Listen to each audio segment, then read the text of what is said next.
You heard it here first. Modern society has completely failed you.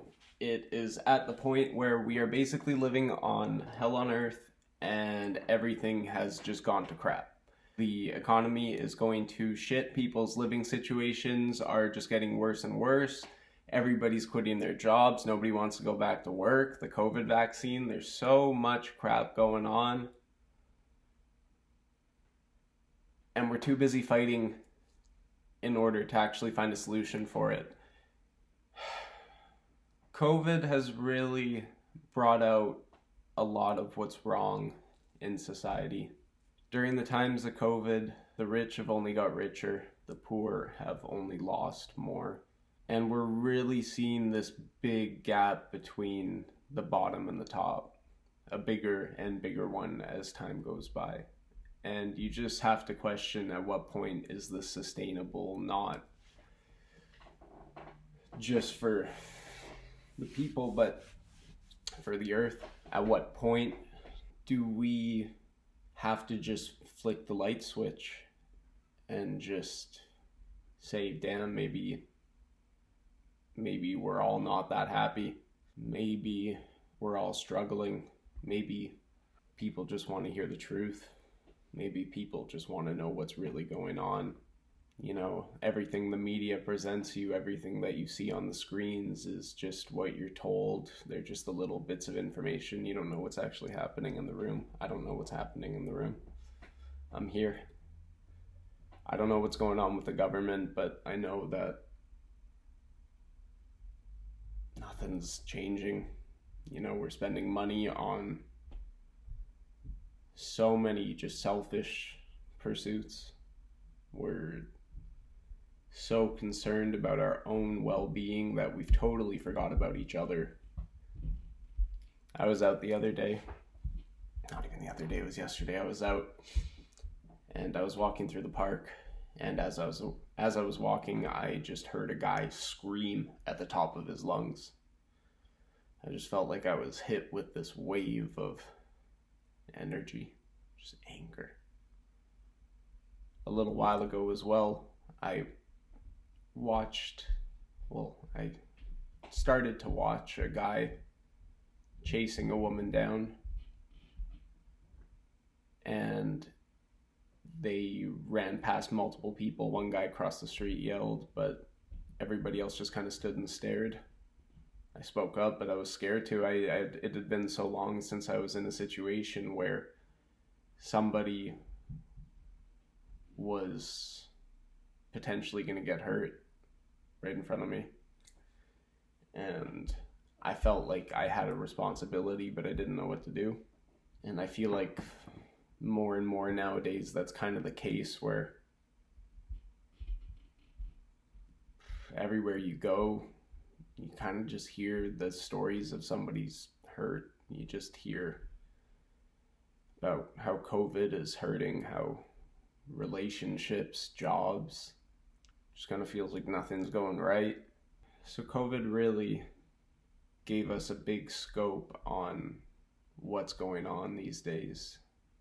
And you feel like if the government can put $600 million into an election, you'd think that they could put that into clean water. You think that they could put that into the people rather than making sure they hold power, because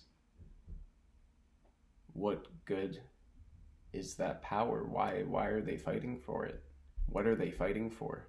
They're fighting for control. They're fighting for control of us. But at the same time, we're giving them control. You know, we are the taxpayers. We are the people. We are the regular average Joes who are just living their lives totally controlled by these people that don't even know we exist.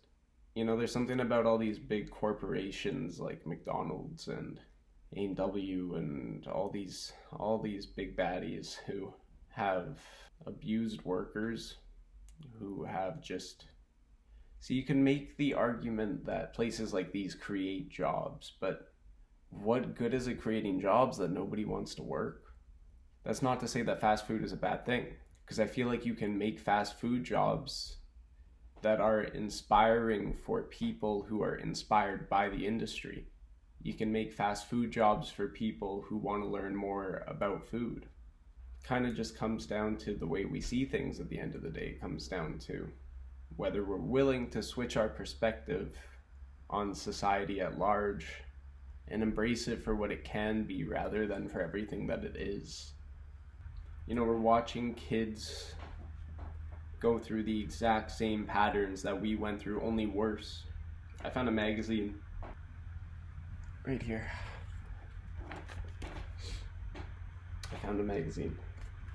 This was from June, July 2015. Emily, wherever you are, age 12, 18 now, you wrote to a magazine for teenage girls saying, I have read the magazine for many years now. I have also struggled with depression. I realize that DG doesn't address this at all, and it is so real. Girls everywhere are experiencing things like depression and anxiety, and in those times it's nice to know you aren't the only one. I feel like everything in DG is happy endings.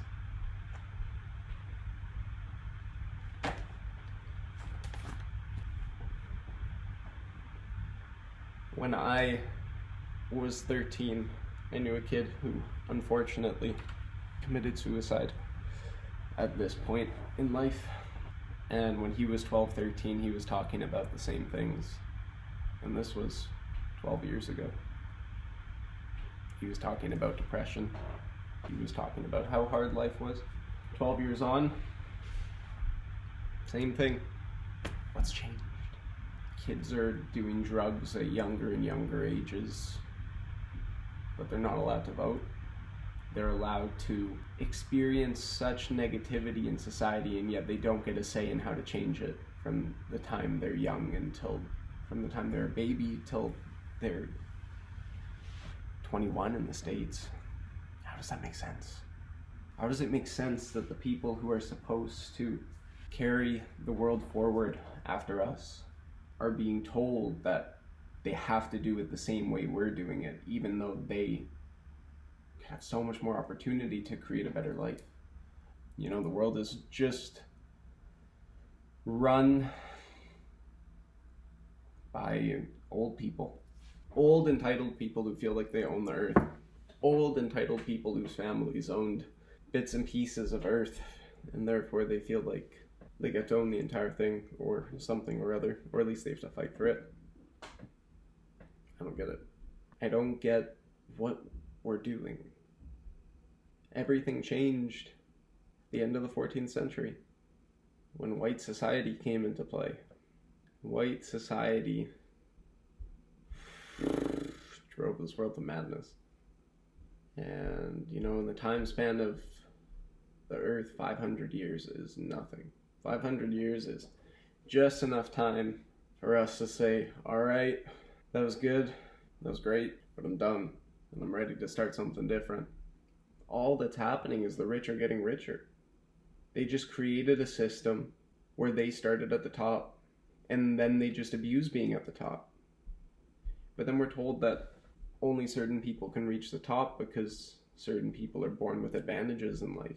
And then you're just told that, well, because you're born with this color of skin, you don't have the same sort of advantage. Okay, well, you might as well give up. This life's just, why did you even come to this life in the first place? What is that? What? You see how we go from there to there? You see how we go from white society to everybody else just sucks? And the craziest part is that this white society, these 500 years, were just a few people's ideas that started way, way, way, way back, and they got carried forward. And they got carried forward into the present, into where we are now, and we have the choice to say we're done with that. We have the choice to say, screw it, let's live lives where we just help each other out. Yeah, you know, still pay our taxes, but do it in a way, do it so well that the system becomes irrelevant. Truly beat the system. These assholes, like, we know who, having $200 billion. For what? For what? I mean, hey, I've never had $200 billion. I don't know what I would do with it. Maybe I would do a lot of crazy shit with it, but whatever I'd be doing, it would be better than whatever that guy's doing with it. The thing is, Money means nothing when everyone is so unhappy. We put people into school systems that from the moment they walk in, they're told that there's only one answer. From the moment you walk in, every test you take, everything. My school taught a white curriculum. I don't know about yours, but my school taught a very white curriculum. And in this curriculum, I learned nothing about life on Earth before 1491. I know nothing. I plan on learning. But school only taught me from when the white man took charge and onwards. Is that really teaching history? Is that really teaching the truth? And then in school, we were taught virtually nothing about First Nations culture. And not only that, but we were taught the stuff we were taught about First Nations culture. For the most part, I did have some lucky programs in my time, but for the most part, what we were taught about First Nations culture and other cultures that wasn't white culture was taught by people who didn't really care about it. So in turn, I never really cared about it. I don't agree with the fact that I didn't care about it, but I do understand that I was taught by people who never signified or never showed me the importance of it. The only thing I was shown important was the fact that I needed to make sure my calculus had over an 86 and that my, sure, do my art stuff, but make sure that, my chemistry mark was above a 90. And even then, it wasn't even that good because there were kids who were getting like 99s and shit. That was the thing about school, is that sometimes it doesn't matter how good you are. There is just going to be somebody who's better at it than you. And that's not a bad thing. That just means that's not your specialty. We're put into these schools and these systems where we're told that if we don't do as well as the next person in a subject we're not good at, then we're not good enough. But then not just that, we're told that because we're not good at it, our ideas towards it don't matter. So then we stop allowing different approaches and different ideas towards specific ideas. We start to shut out.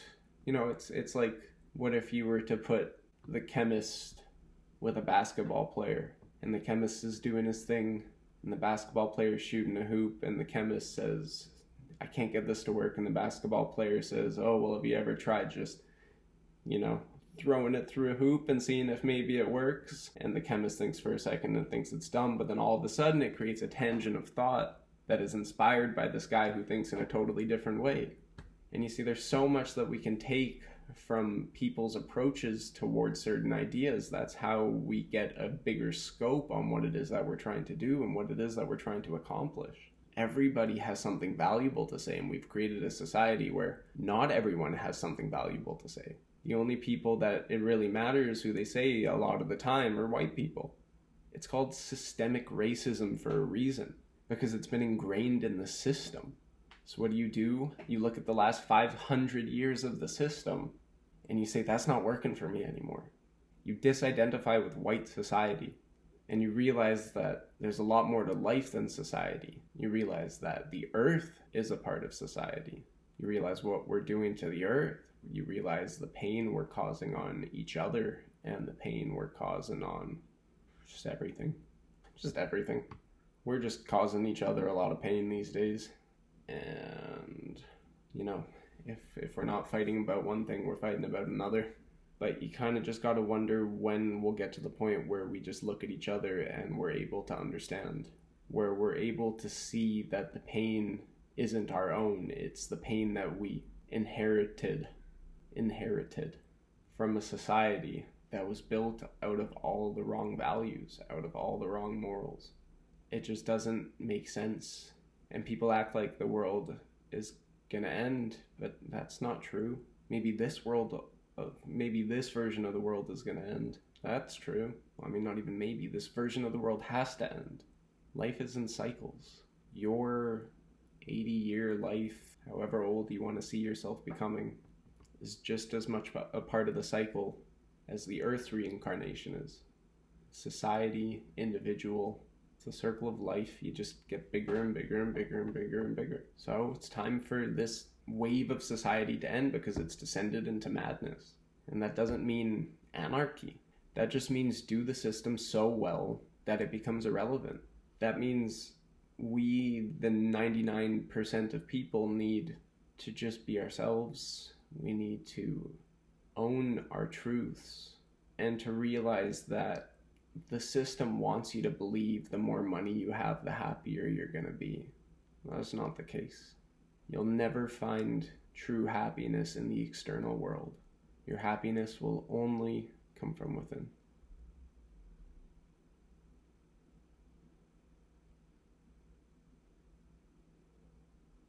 Modern society has failed, but that's not a bad thing. It just means we're ready to start fresh. It just means we're ready to start new. It just means we're ready to let go of the old habits, the old ideas, and we're ready to embrace the infinite nature of everything. So, next time you're walking down the street, just smile.